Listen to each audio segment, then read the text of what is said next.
Más de 20 años de experiencia, profesor, de verdad que es increíble. Lo conozco ya también cierta cantidad de años. Y quisiera saber, para las personas que nos están viendo o nos están escuchando, su formación, ¿no? ¿Cuál ha sido la formación que usted ha tenido? Bueno, yo eh, de repente soy un caso atípico en el mundo de la discapacidad visual porque yo estudié en un colegio regular. De niño tenía baja visión, entonces mis padres no consideraron en esa época que vaya a un colegio especial y apostaron porque vaya a un colegio pequeño, un colegio donde habían pues, 20 alumnos por clase, donde me podían dar un cierto tipo de atención personalizada. Y así, así hice mis estudios, ¿no? Con apoyo siempre de un profesor externo para las matemáticas. Y luego, cuando terminé el colegio, yo ya tenía algunos estudios de música, ya estaba estudiando música desde los 15, 14, 15 años más o menos. Y entonces ya decidí también estudiar música, estaba con el tema así, iba a la universidad, alguna vez he contado mi experiencia cuando quise ir al conservatorio, ¿no? Y me rechazaron por el tema de la baja visión, que no sabían cómo atenderme. Entonces, digamos que muchos chicos de mi generación, sus padres lo que hubiesen optado era por mandarlos a un colegio especial, ¿no? Pero mis padres en esa época decidieron que vaya por otro camino, ¿no? Y me comenta sobre este rechazo que sucedió pues, ¿no? en el conservatorio, actualmente Universidad de Música. Eh, esto es algo que sucedió a muchas personas. También, quisiera saber qué impacto tuvo esto sobre su vida, pues, ¿no? Claro, en el primer momento, bueno, sentí cierta frustración, ¿no? Eh, pero tampoco fue que y me, no sé, como me quedé paralizado o en pausa, ¿no? Traté de seguir adelante, ¿no? Buscando otras alternativas, ¿no? De estudio, de formación. Actualmente, las vueltas que da la vida, ¿no? Acabo de hacer un curso de musicografía para los docentes de la Universidad Nacional de Música, ¿no? Y alguna vez fue una charla que di para ellos hace un año, sí. Sí, les comenté eso como una anécdota, ¿no? Porque ahora el mundo de la inclusión es otro a que vivíamos en esa época, ¿no? Ahora todos los chicos que van a estudiar tienen la posibilidad de postular a la Universidad de Música, ingresar y recibir el apoyo, ¿no? Yo sí sentí ese dolor, esa frustración, porque mi sueño era ser guitarrista de concierto, ¿no? Bueno, el mundo me dio otras alternativas, ¿no? Ah, qué bien, profesor. Creo que la misma frustración que sentimos algunos que también tuvimos esa experiencia, ¿no? Ahora, ¿cómo es que nace esa vocación? Porque la docencia es por vocación, ¿no? Sabemos desde cuándo. A ver, y, y yo, al igual que muchas personas con discapacidad visual, en un momento sentía que algo faltaba en mi vida. Recuerdo que había un curso de computación para personas ciegas allá allá de los 90. Dije, ah, mira, me gustaría estudiar esto. Entonces fui al CERCIL. Y en CERCIL fue donde pero me dijeron, pero ¿sabes qué? Tienes que rehabilitarte. Bueno, al comienzo, como muchas personas de baja visión, que era mi caso, que yo era muy independiente, hacía muchas cosas solos, no necesitaba bastón, tomaba mis buses, me desplazaba sin problemas por las calles, ¿no? Eh, tuve como un cierto rechazo, pero luego pensé bien y dije, bueno, creo que esto, si estoy aquí es por algo. Acepté rehabilitarme y en ese proceso de rehabilitación me acuerdo que muchas personas que me veían interactuar con mis compañeros me decían, tú tienes talento para enseñar, para la docencia. Hubo una profesora a la que recuerdo mucho, que era la profesora Amparo Arakawa, que ya no está con nosotros. Fue una de las que más me alentó. Me decía, tú deberías estudiar educación, tienes la pasta para ser profesor. Y bueno, lo fui pensando y después de que terminé la rehabilitación, bueno, me decidí por postular a la universidad, estudié la carrera de educación, especialidad de historia y geografía. Una de las cosas que algunos no conocen de repente es que también ingresé al ISPE a estudiar educación especial. Ingresé a los dos sitios al mismo tiempo. Entonces vino el decidir en ese momento dónde me quedo. Sabía que de repente estudiando en el ISPE iba a tener más oportunidades de ejercer en el mundo de la ceguera, pero también muchas personas me decían, no, mejor estudiar en una universidad que te va a dar más horizontes para seguir adelante, ¿no? Entonces opté por quedarme en la universidad. Interesante, profesor, y la verdad tengo que confesar que tampoco sabía parte de su historia, ¿no? Que había ingresado al ISPE, ¿no? A pesar de que nos conocemos ya bastante tiempo. Ahora, cuando iniciaba su narración decía que llegó al curso de computación, ¿no? ¿Dónde actualmente está laborando? Claro, esto fue en el CERCIL, ¿no? CERCIL fue la primera institución para personas ciegas que implementó un taller de cómputo, como te digo, a mediados de los 90, ¿no? Se usaban todavía unas computadoras antiguas, pues con DOS, usabas una especie de lector, algo así parecido a la línea Braille, pero con síntesis de voz, que te permitía en ese aparato escuchar el sonido de la computadora. Una cosa ahorita muy arcaica, pero que era pues algo novedoso en esa época, ¿no? Esa fue la primera experiencia que tuve con la computación allá por el año 96, si mal no recuerdo, ¿no? Y bueno, en el CERCIL ha sido prácticamente donde me he desarrollado profesionalmente, ¿no? Porque también una de las cosas que pasó ahí fue que cuando estaba eh, en rehabilitación y como también era músico, me propusieron enseñar música. Entonces yo ya estaba enseñando talleres de música, enseñaba guitarra, enseñaba batería. Y cuando estaba estudiando en la universidad, paralelamente, eh, daba las clases de música y me iba a estudiar a la universidad, ¿no? Era todavía como voluntario. Entonces, cuando terminé la universidad, al año siguiente me llamaron de CERCIL para trabajar ahí, ¿no? Porque que ya me estaban siguiendo, habían visto de repente un poquito cómo me desempeñaba dando clases, ¿no? Y bueno, eso me ayudó mucho, ¿no? Genial. Sabemos que el docente es docente en todos lados, ¿no? Aquí en Chile, en todos lados. Ahora, usted mencionaba que estudió historia y geografía. Y en CERCIL, ¿cómo relacionó, ¿no? sus estudios con lo que trabajaba, lo que enseñaba en CERCIL, ¿no? Hasta ahora? Ah, claro. A ver, el primer año que ingresé a trabajar a CERCIL fue al área de extensión educativa, ¿no? Y en esta área sí necesitaba un docente propiamente dicho de temas de ciencias o comunicación o historia, ¿no? Entonces, ese año, que fue el primero que trabajé ahí, sí trabajé temas de ciencias sociales, de historia, y bueno, combinaba con otras áreas, ¿no? De literatura, algo de matemáticas, que si bien no es mi especialidad, igual, pues tenía que ver cómo adaptar lo que sabía para poderlo enseñar. Y siempre igual en donde esté, cualquier contenido que trabajo, así esté en el área de comunicación, siempre trato de relacionarlo con la historia y la geografía, ¿no? Ahora, también revisando la información sobre su bagaje de formación profesional, encontramos que usted ha tenido muchas capacitaciones, no solamente aquí, también en el extranjero. ¿No puede comentar sobre eso, profe? Ah, bueno, sí, tuve la suerte de que más o menos allá por el 2006, 2009, 2010, la FOAL, o sea, la Fundación ONCE para Latinoamérica, tuvo muchos cursos de matemáticas, de braille, de musicografía, y bueno, tuve la suerte de asistir a tres de ellos, dos en Cartagena y uno en Montevideo. Los de Cartagena fueron de matemáticas y y de musicografía braille, y luego hubo uno más en 2010 donde ya juntaron como a las personas que tenían un poquito más de experiencia de repente, que ya habían estado en otras capacitaciones para formar grupos de trabajo, ¿no? Entonces ahí me tocó trabajar en el grupo de estenografía y en el de musicografía, ¿no? Y siempre he tenido ese contacto con ellos y actualmente estoy también formando parte del Comité de Musicografía Braille del CIB, ¿no? El Consejo Iberoamericano del Braille, ¿no? La relación que tuve en esos cursos del FOAL, entonces algo se acuerdan de mí y siempre me consideran para ese tipo de comisiones, ¿no?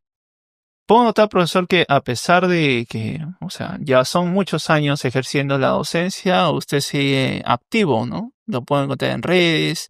Actualmente también nos comentaba que está capacitando a la Universidad de Música y eso es gratificante y la verdad que es de resaltar para todos los que nos oyen y nos ven, porque eso nos demuestra que el maestro debe estar en constante preparación, en constante formación y siempre activo, ¿no? Con esas ganas de aprender, de compartir. Ahora, nos comentaba sobre la musicografía braille. Quisiera saber, antes de ello, qué ha significado y qué significa la música para usted. A ver, la música es como no sé, es como si fuera fuera como un pez en el agua cuando estoy haciendo música, ¿no? A mí me gusta enseñar el tema de la comunicación, me gusta trabajar, ¿no? Porque es valioso y es gratificante cuando trabajo en el área de comunicación en Cercil y ver cómo lo poco que hacemos afecta positivamente en la vida de las personas.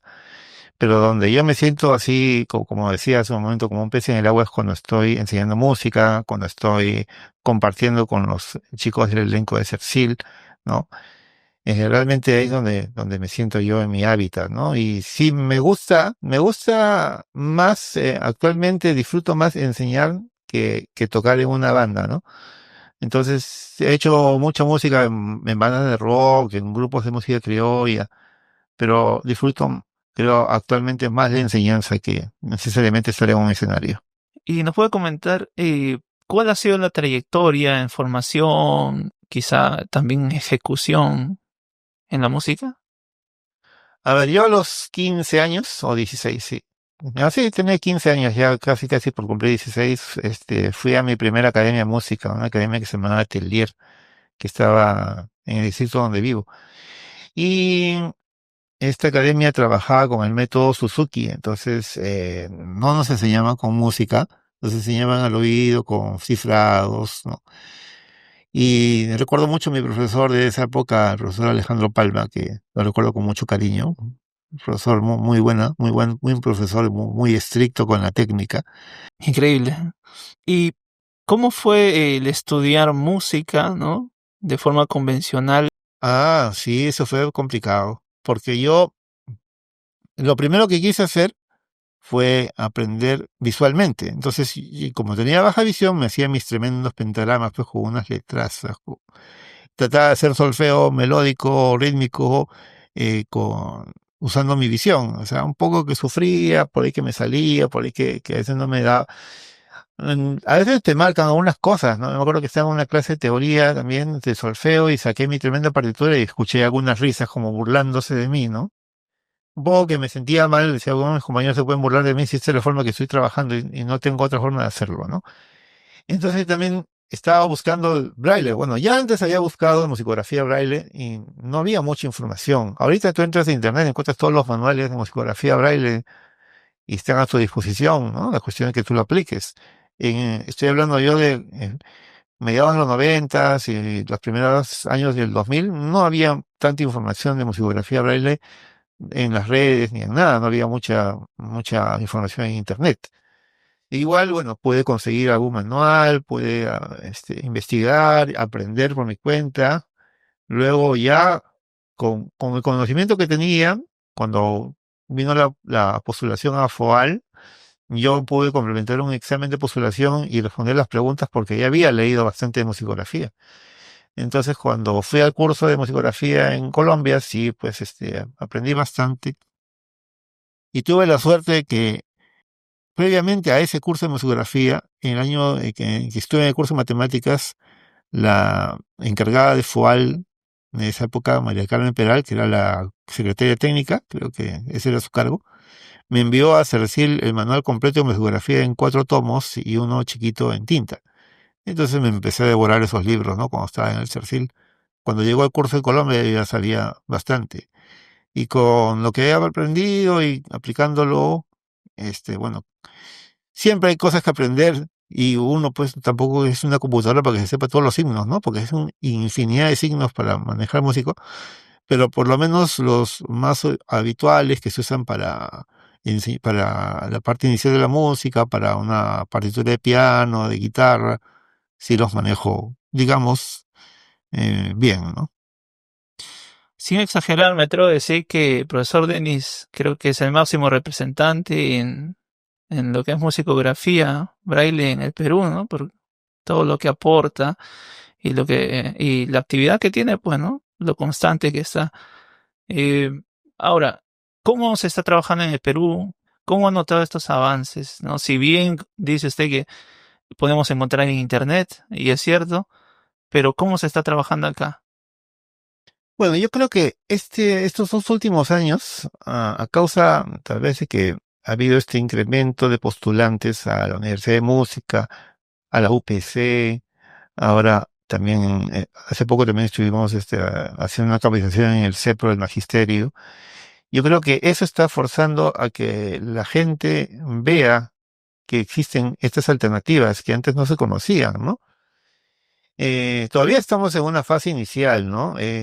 También tenemos lo que tú contabas también de este amigo Jonathan Soto, que también está enseñando musicografía. Entonces, estamos en buen camino, pero falta mucho todavía por conocer. Los chicos que están estudiando ahorita en las universidades todavía no dominan la musicografía. Algunos tienen baja visión y todavía están usando su resto visual. Entonces, de todas maneras, o sea, estamos poco a poco avanzando. Esperamos que de acá a un tiempo realmente haya más oportunidades de difundir más esto y que de repente, no sé, poco a poco se vayan abriendo más las puertas, ¿no? Claro, me hace acordar que hace poco estuve reunido con mi gran amigo Jonathan Soto, también otra persona que impulsa mucho el avance de la musicografía y sobre todo el avance de las personas con discapacidad visual en el desarrollo musical, ¿no? Ahora, si bien la musicografía, bueno, es la herramienta que utilizan los músicos profesionales aquí y fuera, ¿no? La tecnología, ¿cómo se vinculan? ¿Cómo usted nota que algunos dicen, no, no, ya no voy a usar braille, ahora está la computadora? Otros dicen, no, más puristas, no, se, se aferran al braille, ¿no? Pero ¿cómo vincular el braille tradicional y la tecnología en el estudio de la música? ¿Es posible? De hecho que es posible, ¿no? Actualmente, por ejemplo, todos usamos el software MuseScore, ¿no? O sea, me refiero a todas las personas con discapacidad visual que sabemos algo de música y que conocemos este tema, utilizamos el MuseScore, ¿no?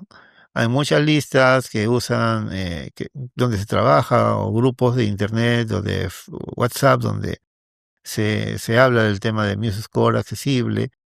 Y esta herramienta, a partir de la versión 4 de la versión MuseScore Studio, tiene una opción de braille. Todavía está en pañales, pero si tú a esa versión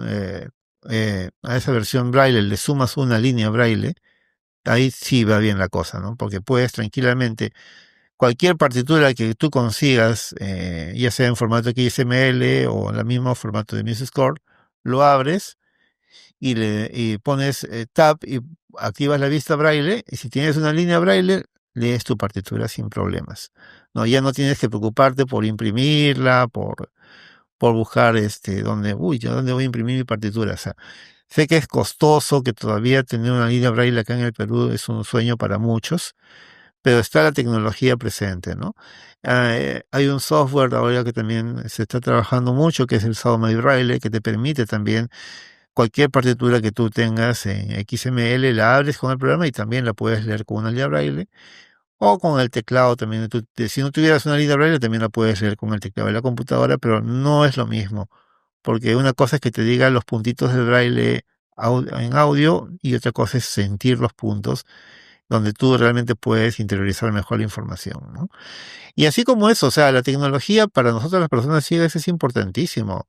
Ahora tenemos somos usuarios de celulares, tenemos aplicaciones que nos leen todo lo que está en nuestro entorno, ¿no? Como el Be My Eyes, que utilizamos muchos, ¿no? Y yo, al menos en mi caso, no soy un purista. Yo combino braille y tecnología. Cuando yo entré a CERCIL a trabajar, las clases de comunicación eran braille, ábaco, cubarismo, calculadora parlante. Ahora, mis clases de comunicación son 50% braille y 50% tecnología, celular, manejo de aplicaciones, ¿no? Y aparte de las otras herramientas también de matemáticas que también trabajamos, ¿no? Pero yo sí apuesto mucho por la tecnología y también por el uso del braille. O sea, no, ninguna de las dos se contradicen. Excelente. Ahora, para las personas que a lo mejor están deseosos de estudiar una carrera de artes musical, ¿qué les podría recomendar? ¿Qué puede decir? Es posible porque antes había mucho el temor de rechazo, ¿no? De quizá no me dejan ingresar como sucedía, pues, ¿no? Otro temor era, ¿cómo voy a estudiar? Porque son partituras. Partituras no le puedo decir a mi mamá que me lea, no le puedo decir al vecino, no. Partituras tiene que leer a alguien que sabe. Entonces no era tan fácil como escanear textos, no sé, de historia y pasar a la computadora y escucharlos. No era fácil, ¿no? Antes había mucho de ese temor. Y sí, de hecho que sí. Yo lo que pienso es que, bueno, ahora, en estos tiempos que vivimos, si te rechaza un centro de educación superior, vas y los demandas y la ley te ampara. Entonces ahora ya no te pueden rechazar. Es casi imposible que una casa de estudios te limite el poder postular una carrera de música. Pero lo que yo sí espero es que que estos chicos que están ahora postulando vayan con preparación, porque muchos, claro, tocan muy bien, de repente tocan muy bien el piano, genial, dan su examen, ¿no? Y hacen su audición, genial, tienen entrenamiento auditivo, pasan la prueba y todo perfecto. Pero cuando entran a la carrera no saben cómo escribir absolutamente nada de música. Entonces ahí vienen los problemas, porque ahí sí los profes, por más voluntad que tengan, también se rompen la cabeza, pues porque dicen, oiga, ¿cómo le enseño a este muchacho que no sabe ni siquiera cómo es un pentagrama? Entonces, yo pienso que estos chicos tienen que tener una preparación previa para que cuando entren a la carrera ya vayan con los conocimientos. Tanto de teoría musical, tienen que manejar ya unos conceptos claros, básicos, escalas, intervalos, ¿no? Y también saber un poco más algo de lectura, ¿no? Ya, que le diga, profe, disculpe, yo sí voy a estudiar, manejo esta herramienta, uso MuseScore, uso Braille, conozco, para que el profe también sepa de dónde partir, ¿no? Porque nos ha llegado y nos preguntan, ¿no? Ahora que estuvimos también haciendo la capacitación para el Simple Magisterio, ¿cómo hago para enseñarles música si ellos no leen, ¿no? Y hay casos que, bueno, lamentablemente pasa que no tienen sensibilidad para el braille. Entonces, ahora cómo le enseño, ¿no? Entonces, hay que buscar herramientas, estrategias que suplan eso. Pero yo pienso que lo que está pasando es eso, ¿no? Que los chicos que entran a estudiar tienen que tener un poquito más de iniciativa para aprender cosas que le van a servir en la carrera, ¿no? Importantísimo la preparación, definitivamente. Eh, Solo por curiosidad, profesor, ya que estamos hablando de música, ¿puede comentarnos cuáles son los instrumentos que usted ejecuta, instrumentos que domina? Bueno, yo toco guitarras, ¿no? Guitarra, la batería, toco algunos instrumentos más de percusión, cajón, algo de congas.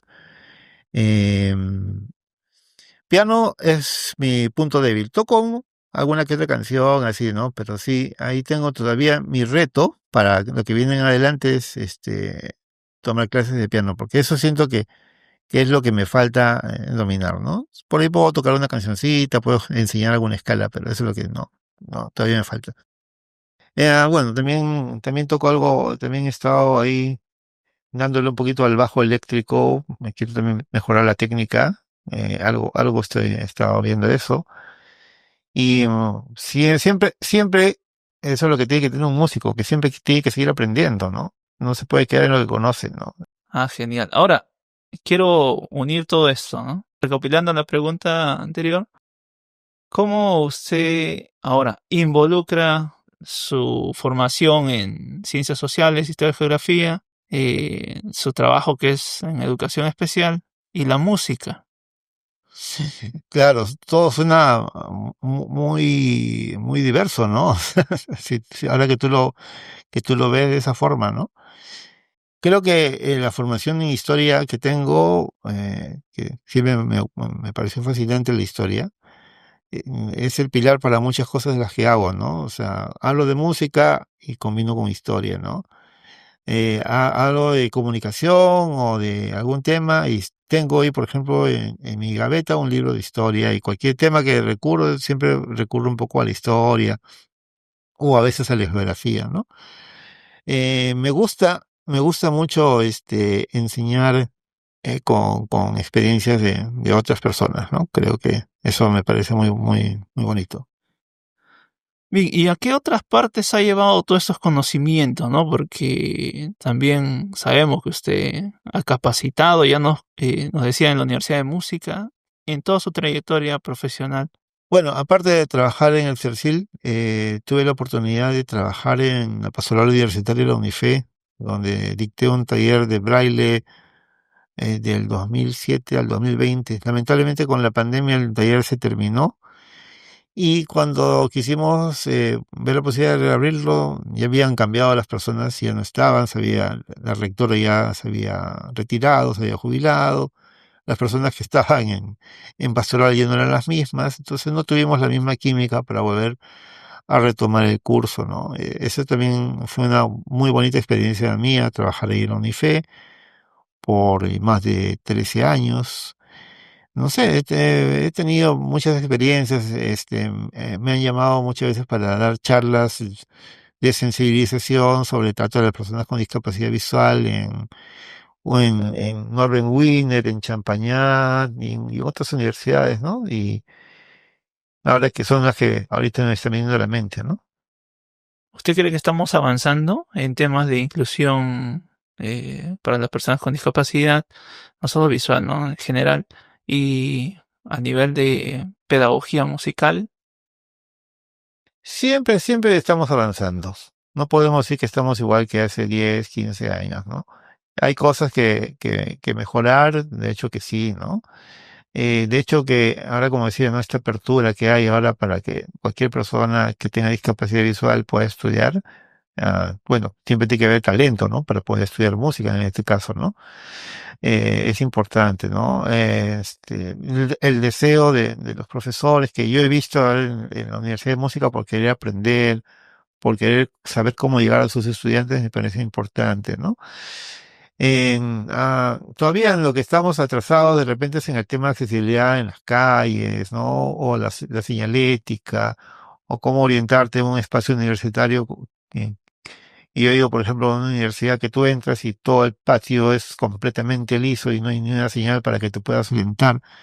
Entonces tienes que esperar que alguien de buena gana te acompañe y te ayude a llegar a tu pasillo, ¿no? Hay todavía muchas cosas en accesibilidad que hay que mejorar, pero estamos avanzando, pienso yo, ¿no? De hecho, profesor, y no pierda cuidado que desde Tiflo Braille Perú estaremos ahí para adaptar todo eso. Ahora, para ir terminando, quería saber qué le motiva a usted, cuál es su mayor motivación para seguir con esa actividad constante, formándose. Bueno, son muchas. La principal de todos creo que sería la familiar, ¿no? Yo tengo un hijo de 10 años, por el cual todavía tengo que velar mucho por su crecimiento, por mi esposa, y ese es el motor que te mueve a seguir avanzando, a seguir buscando oportunidades, ¿no? A seguir perfeccionándote. Y siempre está el bichito en un músico de querer aprender algo nuevo, ¿no? O sea, el día que tú digas que ya sabes todas las canciones, que tienes tu repertorio, que ya tu técnica la tienes totalmente desarrollada, ¿no? Ese día ya se terminó tu vida como músico, ¿no? Siempre, siempre te provoca escuchar una canción y quererla sacar, oye, ¿cómo haces esta técnica, esta progresión de acordes? Siempre, siempre vas a buscar mejorar en tu vida, ¿no? Si no tienes aspiraciones, ya no vives. Entiendo que tiene proyectos musicales. Sí, siempre, siempre, aparte, tú sabes que yo llevo ya más de 20 años ligado al elenco musical de Cercil, ¿no? Que digamos que ha sido mi hijo, mi segundo hijo, después de mi hijo Patrick, el elenco musical de Cercil ha sido como mi hijo. Eh, Siempre espero que eso se mantenga con el tiempo. Hay renovación, llegan chicos nuevos, algunos chicos que se van. Cercil es una fuente inagotable de talento. Siempre llega alguien por ahí que toca un instrumento, que canta. Entonces, esto siempre se va nutriendo, ¿no? Y aparte siempre tengo por ahí algún proyecto personal con una amiga, Vanessa, con la que hacemos música y queremos seguir avanzando en la música, ¿no? Y me pueden llamar a veces de tocar en alguna que otra banda de rock, ¿no? Con mi hermano. Siempre estamos metidos en este tema, ¿no? ¿Y algún mensaje final, profesor, que quiera compartirnos? Bueno, a las personas con discapacidad visual que no se den por vencidas cuando viene la pérdida visual, ¿no? Nosotros vemos mucho ese tema, ¿no? Viene alguien que a los 30, 40 años o tal vez más pierde la visión por una enfermedad, accidente y siente que el mundo se le acaba, ¿no? El mundo continúa para adelante, hay forma de salir. mm, si no es hacer lo que hacías antes, puedes encontrar siempre nuevas formas de seguir adelante, ¿no? A los chicos que van a estudiar música, que tienen esas condiciones, alentarlos a estudiar, a estar bien preparados cuando vayan a postular a un centro de educación superior, ¿no? Y a todas las personas con discapacidad visual, a decirles que sus sueños siempre se pueden cumplir. Muchas gracias, profesor. Y antes de despedirnos, ¿cómo le encontramos en redes? Uy, en redes. Yo no soy mucho de tener muchas mis redes, pero sí pueden buscar de repente en las redes del elenco de Cercil, ¿no? Ahí pueden encontrar información de nosotros. Busquen el elenco musical Cercil, pueden buscar elenco Cercil. También estamos en Instagram. Las mías privadas, bueno, me pueden seguir con mi nombre, pero en mis redes privadas es un poquito más mi vida personal, ¿no? No tanto mi vida profesional o artística. Genial, profesor. Muchas gracias por haber estado con nosotros. Saben que somos Tiflo Braille y ya nos estaremos encontrando. No olviden seguirnos en todas nuestras redes. Nos pueden encontrar en TikTok, en Instagram y en YouTube. Hasta la próxima.